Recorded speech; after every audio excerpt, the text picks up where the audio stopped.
যখন তুমি নিজের রক্তের মানুষের দ্বারা কষ্ট পাবে, তখন তুমি একবার নবী ইউসুফ আলাইহিস সালামের কথা মনে করো।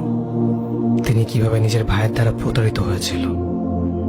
যখন তোমার বাবা মা না বুঝে তোমার বিরুদ্ধাচরণ করে, তখন নবী ইব্রাহিম আলাইহিস সালামের কথা মনে করো। তার বাবা তাকে আগুনে নিক্ষেপ করায় ভূমিকা রেখেছিল।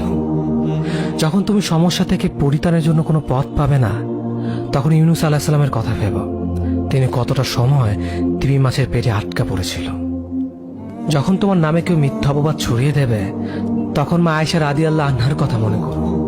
তার নামে পুরো শহর জুড়ে কুৎসা রচনা করা হয়েছিল।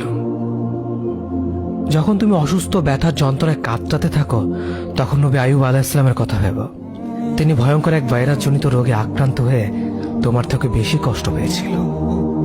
যখন তুমি দিনের কোনো বিধান নীতিতে যুক্তি খুঁজে পাও না, তখন নবী নূহ আলাইহিস সালামের কথা ভেবো। তিনি কোনো প্রশ্ন ছাড়াই মরুভূমিতে নৌকা তৈরি করেছিল।